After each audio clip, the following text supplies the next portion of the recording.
Hey guys, it's Melanie. Welcome back. I hope your week's off to a fantastic start. Let's kick it off with another in-depth perfume review. Up today, I have Skylar Coconut Cove, which came highly recommended by many of you during my last compilation type video that I did regarding my favorite coconut based perfumes. If you missed that video and you also happen to really love coconut based perfumes, I will link that one in the description box down below. I will also link it in the cards up above, wherever that appears. But definitely go check that video out after this one if you are a big fan of coconut based perfumes. But a lot of you were saying that the Skylar Coconut Cove would be right up my alley, and so I did decide to pick it up. I also picked up Boardwalk Delight. I reviewed Boardwalk Delight last week. That, I can't stop wearing it, you guys. If you have not sought that fragrance out and you like a lot of the same scents that I do, like if you watch my perfume reviews on a regular basis and you tend to gravitate towards a lot of things that I do, you should look at it. You should smell it. Don't just look at it, smell it. It's so good. Skylar is available at a few different retailers. I purchased my stuff off of their website, but you can also find them at Sephora. So if you're looking for like an easy return type of situation, Sephora is probably gonna be your best bet. But Coconut Cove was one of those scents that a lot of you were telling me in the comments of my coconut fragrance video that I needed to check this out, and I probably was gonna love it. And yeah, you guys were right. You usually are. I feel like those of you that watch me regularly and make suggestions, usually you are spot on with whether I'm gonna enjoy something or not. So thank you so much for the push to pick this one up, because I do enjoy it. I did only purchase it in the rollerball, which by the way is a format that I absolutely hate. I'll talk a little bit more about that at the end of the video, but I picked it up in the rollerball because we are already halfway through July, and in my mind, I've already switched over to fall. And as with my home fragrance consumption, that tends to be pretty seasonal in terms of what I am burning or melting. I tend to be fairly similar about my perfumes as well. So occasionally I will wear a coconut scent, say during the month of January, which is the winter in the northern hemisphere where I'm at. Usually in Oregon, we're pretty rainy, pretty cold, drizzly. But I will still wear a coconut fragrance to brighten my mood. I would absolutely not burn a coconut candle during January, however. So I'm not quite as strict with my personal fragrance as I am with my home fragrance. But I figured since we were getting to the end of the summer, in my eyes, I am fully aware of what the calendar says. I know we still have a couple months of summer left, and those of you that need the sunshine, I hope you are getting all of it. At this point, I'm sending it all to you. You can have it. I don't need that much vitamin D. I don't know. Maybe it's because I take supplements. I don't feel like I need the sun to function. So, might be a vampire. It's fine. Coconut Cove, let's get into it, you guys. All right, I'm gonna go ahead and read through the fragrance descriptions per usual. And let's see here.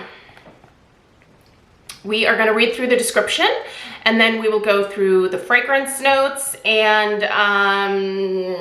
then we'll talk a little bit more about why I absolutely hate the rollerball format. Okay, so this is in their fresh fragrance family. It's a fresh solar, and that solar part is really important because I really get a lot of that solary type of vibe out of this one for sure. So your key notes in here are bergamot, coconut, and ambrox. Ambrox is a synthetic form of ambergris. It really adds a lot of depth to a fragrance, I feel like, and it's a very interesting fragrance note that I find myself finding in a lot of my favorite perfumes. So I think that particular note is something that I maybe subconsciously seek out. Let's read through their fragrance description here. This is a fragrance that transports your spirits into an exotic locale. The notes of creamy coconut mingles with blooms of jasmine and gardenia for an intoxicating yet Tranquil Blend. Coconut Cove is a calming yet sensual perfume to inspire you to chart your own path. Okay, so the predominant notes in here, the first thing that I picked up was definitely the coconut. It's not a sunscreen coconut scent. It's a little bit fresher than that, I feel like. Those gardenia and jasmine notes are absolutely prominent in here. It comes across as kind of almost like a clean white floral note. I feel like to me the gardenia is a little bit more noticeable than the jasmine, but I definitely smell that jasmine in here for sure. I love jasmine, so I'm really happy that it's in this particular scent. In terms of the bergamot, I do pick up bergamot as well. That comes across as a little bit more fresh. Man, there's like this almost like cedarlox, like airy type note in here that just, it vibes really well with my body chemistry. This one, again, like a lot of coconut, and especially coconut that has ambergris in it, those really jive with my personal body chemistry beautifully. I can't get enough of this one. It's so lovely. It comes across as fresh, as beachy, as tropical for sure. There's almost like a little hint of like a tropical greenness in here as well. But that greenness dies down a little bit as the fragrance settles into my skin, and then it warms up a little bit more, and there's more of the focus on the ambergris and the coconut at that point. The florals tend to die back just a touch. But this is a lovely scent. I would absolutely consider actually purchasing this one in the full size once I finish this rollerball. I'm gonna tell you right now though that the longevity of the Skylar fragrances is average at best. I love a lot of Skylar fragrances. I've purchased multiple of their scents, but I do find that the lasting power is not something that these guys are really famous for. I think the projection of a lot of their fragrances after you first apply them is lovely. And I do think the projection kind of goes with the average wear, where it dies down, you know, as the fragrance essentially dissipates from your skin. But it's lovely. It is lovely the way that it is. I just wish that Skylar fragrances in general would last a touch longer. I think it's because they have this more like clean approach to fragrance, which I don't know how I feel about that.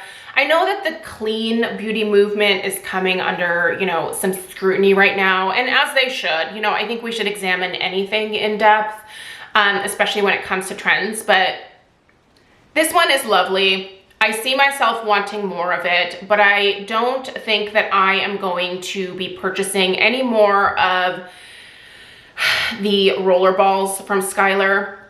Now, a lot of perfume companies that I tend to purchase from have travel sizes in this exact format, right? Like this exact style of like jar, this, you know, skinny cylinder.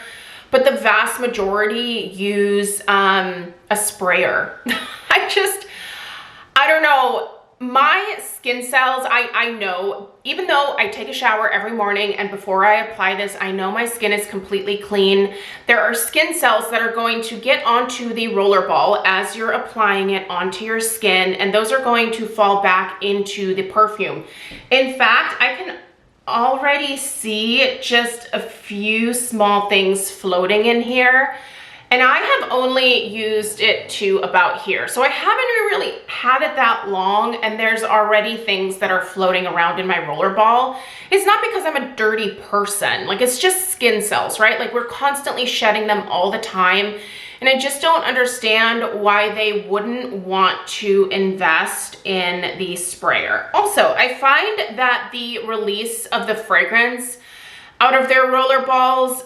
It's either hard to get the fragrance to flow out easily, or sometimes you get a lot. Like I just got a ton, like this roller ball must be really loose. Like it is, like the perfume's running down my arm right now. Can you see that drip? I don't know that you can on camera, but like there's a lot that comes out, you know, which could be fine if you like to overdo it, but I don't know, I just don't like roller balls. I'm just not here for the roller balls, I guess. Other than that, this fragrance gets a pretty big fat 2 thumbs up for me, just in the way that it presents itself on my skin. I really like the way it smells on me. I like the fragrance. I like the way it smells just in, you know, in the roller ball. I think it's a beautiful scent. It's very well done. It is somewhat, it's like a somewhat classic coconut type scent. Like I have other fragrances that this kind of reminds me of for sure. So is it crazy unique? Not necessarily, but it's done well. It's pretty, and it has that kind of average lasting power that Skylar fragrances are known for. And it's a great scent. So they certainly know what they're doing with their blends. So I will give it to Skylar for that, but I really wish they would do away with these roller balls. I just don't think that this is the format for me at all. And I don't know, I just don't think there's an excuse to not have a sprayer, even on a travel at this point. So that being said, I also received a couple of their little fragrance cards, which I think are really nice to get. Last week, I shared my thoughts on the Peach Fields, which I'm absolutely going to be picking up next spring. If you love peach, you should check this out. That's really nice. I will link that one down below. I will link everything that I'm showing here in the description box down below. Okay. In today's video, we're going to quickly go through lime sands, which I avoided like the plague because I don't love lime scents. I think they smell quite astringent oftentimes. So I'm very curious to see how this one smells. I have not even like opened this card yet, so I have no idea what to expect. So let's do it together. Oh, interesting. I don't like this. I think this is one of the first Skylar fragrances where I'm just like, you're not for me. So what do we have here? We have Zesty, Fresh and Breezy. Soak in the tropic sun as the sea breeze mists your skin. Bright and zesty lime carries you away to white sandy shores to calm your mind and reinvigorate your perspective. So we have lime, sea salt, and coconut water. By the way, if you want to pick this one up, there's a discount code for 25% off of this one. It's lime25. I will put that information in the description box down below. There's also a discount code for the peach, so I will put the information for the peach in case you want to pick up the peach in the description box as well. So lime, sea salt, and coconut water. I don't think that I like coconut and lime together. I know that's a very classic pairing, but not in this fragrance. It's a strange one. It's not super astringent. I wouldn't call it that, but I would never wear this. No. So anyway, if you, however, like lime fragrances, you might really enjoy this one. I don't ever expect everyone to like the same things that I do, and I certainly don't expect everyone out there to dislike the things that I like either. So this may very well be right up your alley if you like lime scents. It is quite heavy on the lime, and it is quite heavy on that like sea salt note for sure. So if you like that kind of beachy vibe going with your lime, then this might be something you want to check out. But for me, this is definitely a pass. So anyway, you guys, that's what I have for you today. Let me know if you have any questions. Let me know if you have tried Coconut Cove and whether you love it, like it, whether you're a little bit ambivalent about it. I would love to know your take as well. So I appreciate you guys taking the time to watch today. Please give this video a big fat thumbs up if you found it helpful. Subscribe if you are new. Check that description box for all the links and the discount codes and things like that. And I will see you in the next one. Take care. Toodaloo.